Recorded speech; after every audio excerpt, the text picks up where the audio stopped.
Let's bring in White House reporter Elena Treen. All right, Elena, President Trump is now threatening this new investigation I just discussed involving Epstein. Tell us more about that. Yeah, I mean, this is remarkable, I would argue, Pamela and Wolf. I'll note as well that I believe he's posting these from the residence. I don't see a Marine outside the West Wing, so it doesn't appear he's doing this from the Oval Office. But look, he is threatening now to ask his Attorney General, Pam Bondi, as well as the FBI, to open investigations into some of his political opponents, Bill Clinton, Larry Summers, the former Treasury Secretary, Reid Hoffman, the co-founder of LinkedIn. I want to read for you some of what the president wrote. He said, he argues that it's, now that Democrats are using what he refers to again as the Epstein hoax, he argues it's a deflection from the government shutdown. He says, I will be asking AG Pam Bondi and the Department of Justice, together with our great patriots at the FBI, to investigate Jeffrey Epstein's involvement and relationship with Bill Clinton, Larry Summers, Reid Hoffman, JP Morgan. I know JP Morgan's interesting. He actually just hosted Jamie Dimon, the CEO, here at the White House this week. Chase and many other people and institutions to determine what was going on with them. Look, I mean, this is, I think it appears, of course, to be in some ways a deflection from everything we are seeing, all the political heat this administration is facing, not just from many Americans who have been fixated on this for years now, but from people in his own party who we know in a growing number of House Republicans are expected to vote on the House floor next week to support an effort to compel the Department of Justice to release all of the Epstein files. We should note, Clinton's name has come up many times in relationship to Epstein as well. His spokesperson has repeatedly said, we haven't heard from him this morning in response to these tweets, but in the past has repeatedly argued that Clinton had cut ties with Epstein before his arrest on federal charges, that he doesn't know anything about these crimes. Larry Summers similarly has had interactions with Epstein. We saw that, some of them, just this week from that trove of documents that Democrats on that House Oversight panel had released.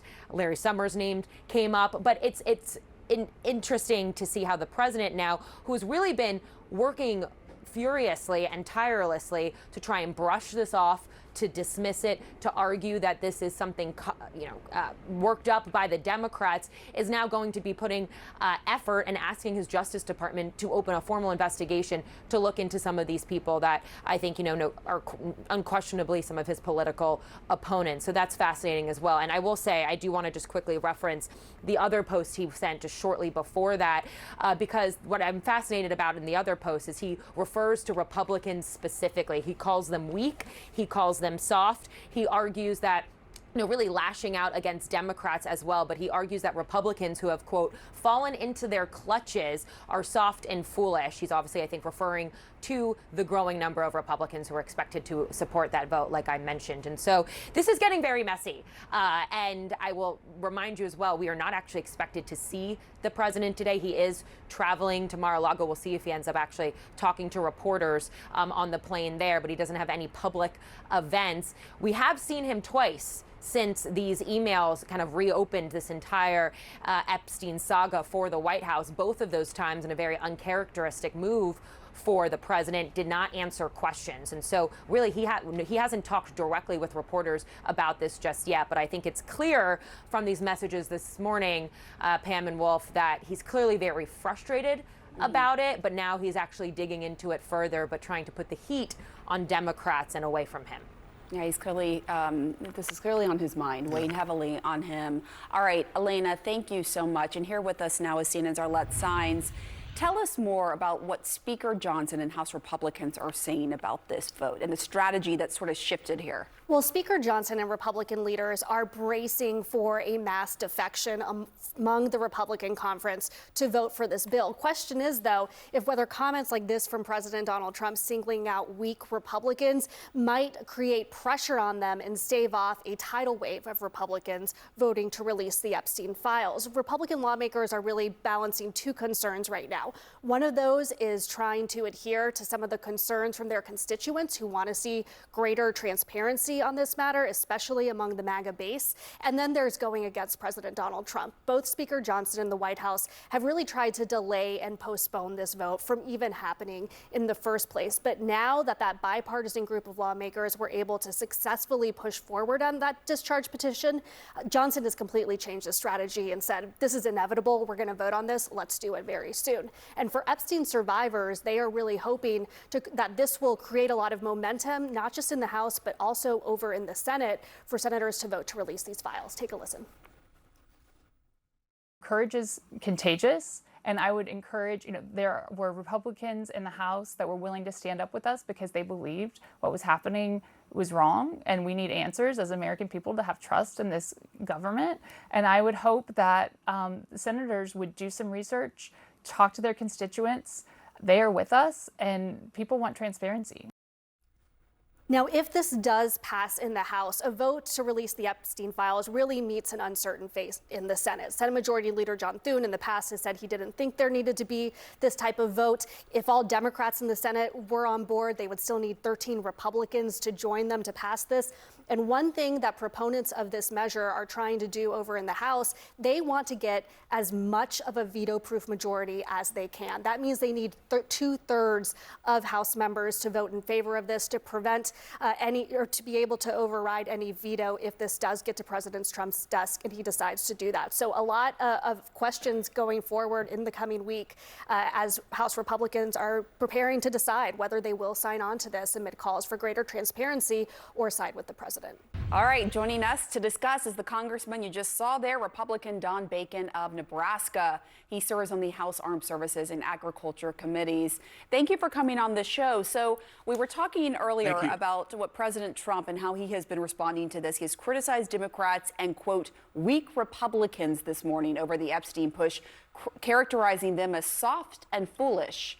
How do you respond? Well, we're not going to be on the side. We're going to vote against Epstein. We don't want to be aligned on that side of this. We want transparency. And the White House needs to realize the train has left the station. They need to accept the fact it's going to happen. And this probably wouldn't have happened if the Attorney General didn't tell us 6 or 7 months ago that she had all these binders of names and lists, and she's going to release all this information. And then like a month later say, nope, there's nothing there. It's really been poorly handled. In the end, we want transparency, but I would say, I'd like to present both sides of this issue, that our oversight committee is doing a good job on this. They've released, I think, roughly 30,000 pages of information this past week. So the process is working. And when we vote on this coming week, it's still got to pass the Senate. Then it has to go to the president. That's why I try to just provide a little sense of realism here. The oversight committee is working it, and I don't know that this big vote coming week will have that tremendous impact. Do you think that there will be a veto-proof majority in the House on this vote? I think it will be. I mean, most Republicans, we're not going to vote to help shield Epstein and all the information on there. In the end, we know transparency is best. Let's protect the names of the victims. That's my view. If we can protect the victims' names, then everything else, let's put it out. And I know there's concerns. There may be someone like, okay, we had dinner with Epstein. We didn't do anything but dinner. Okay, just tell people that. Be honest about what happened and your relationship with them. If your name happens to be in there, I think we'll be fine. But most people are now very cynical.